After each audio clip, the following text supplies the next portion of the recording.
I think it's time to give this poor kid a better hairdo. So let's begin by bringing in a couple of those images just to remind us what the original drawing looked like. I'm just going to open this up just a bit, and then I will come over here to the corner and click and drag that down. And also I'll go back to that corner and click and drag this way. So we get two images here, or two windows for our images. I'll go to an image editor here, click image open, and let's go into the reference images. I'll choose this one for the front, just so we can get an idea of kind of what we're going for, even if it isn't going to be exactly the same. Let's switch to an image editor here, and then go to image open here.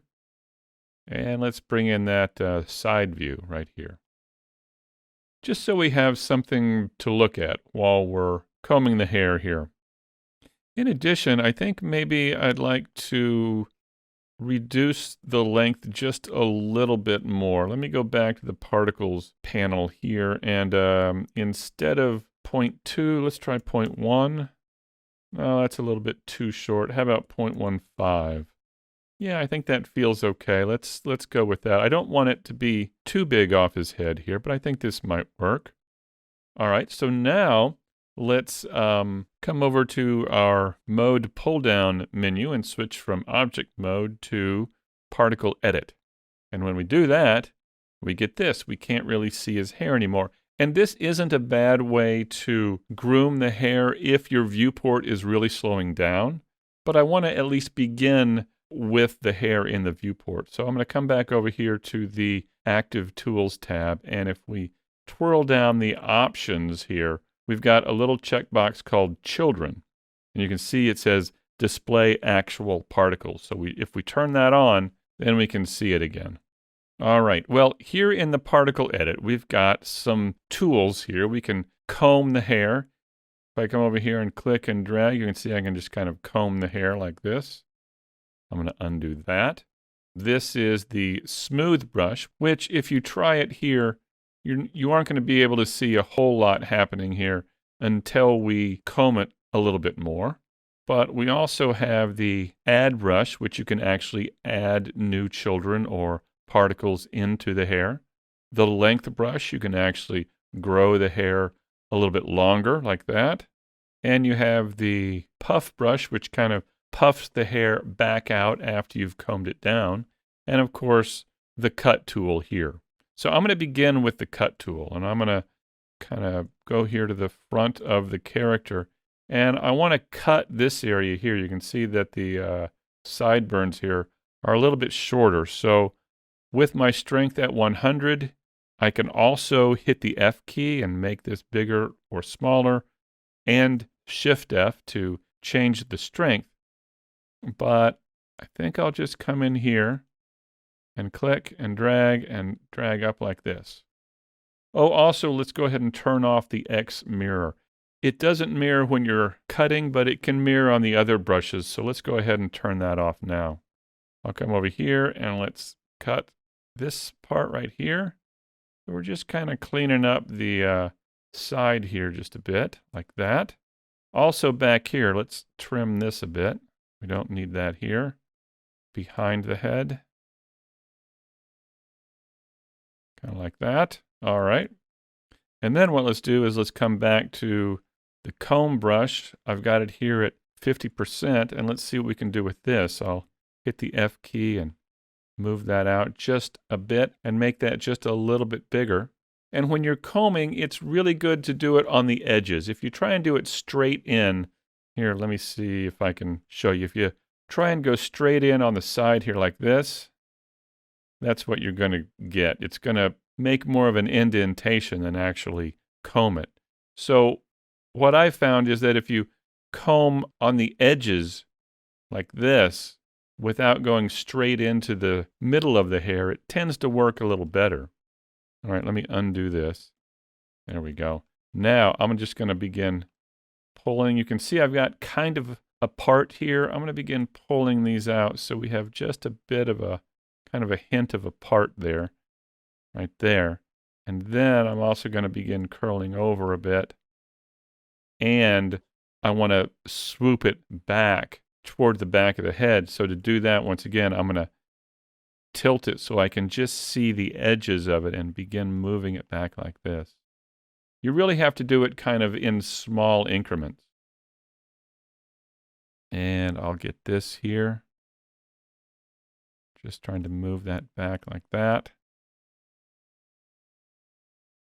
Now, as we spin around here, you can see we get this kind of gray-white area, and that's really the specularity of the material. If we came back over here to the materials panel, and with the hair material selected, we really just need to turn down the specular here. So if we turn that down a bit, you can see it get a little bit darker, and maybe I'll bring the roughness up some. So there we go. That gets rid of some of that gray that's happening when we see it at an odd angle. All right, let me begin brushing this back a bit. And I have to I have to say right up front here, I am not a hair designer, so you can probably do this much better than I can. I am certainly not a trained hairstylist by any means. He's got a little bit of a hair going forward here, so I'm going to try and put that there. And then I'm going to begin pulling some of this back like this. See if this works. And once again, just keep tumbling around and comb along the edges, right? Don't try and comb it right in the center of the hair. Just do it along the edges. All right, let's go around on the other side here and let's begin doing the same thing here. Once again, combing along the edges. Maybe I'll see if I can move these a bit like this. There we go. Yeah, we're getting there. Let me go back here and take a look. Now, I think I'm going to need more light in the back as I work on the back of the head here. So I may just duplicate that area light and move it back here. Let me see. Let's go back to object mode, turn on the extras here, and then I'm going to grab this area light, press Shift D and enter. Then I'll press GY and move that back here like this. And maybe I'll move it up. And then I'll grab this and drag it over to his head like that.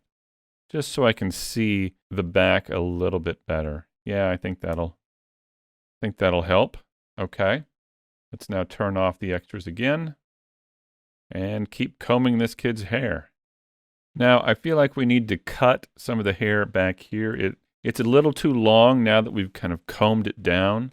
So let's go back to the cut brush and let's see what we can do here. I think I'll just take this and cut it down like this.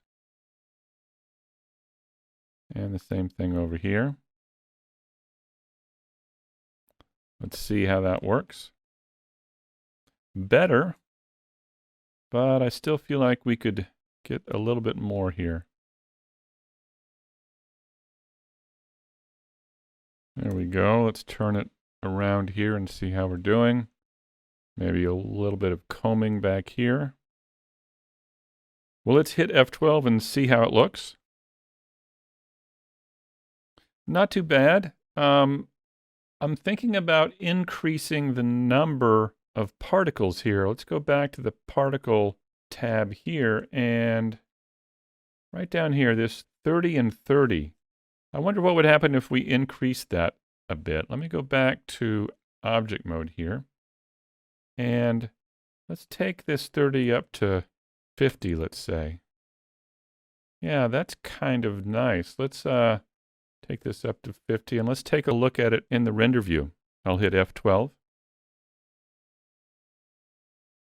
Yeah, that's kind of nice. I think I'll leave it there for now. That looks pretty good. I'm not real happy with the sideburns, and The problem I've seen here is that the cut tool really doesn't give you that fine of detail to make the sideburns that much cleaner. We can come down here to the roughness area and we can reduce the roughness here. We could take, instead of 0.075, I'm just going to take it down to 0 and see how it looks. And you can see now things are a little bit cleaner. So it really just depends on how much randomness you want in this. Let's take it up to 0.01 and see how that works. Yeah, 0.02. So let me bring it up to 0.05 again. I feel like I like that amount of randomness to it. I kind of like that. So anyway, that is how to groom and cut your character's hair. Once again, I apologize that I'm not more of a hairstylist, but I'd love to see the kind of results you can get from these tools as well. All right, in the next video, we're going to work on a similar process for just creating the eyebrows. And once we do that, then we'll be ready to rig the character for animation.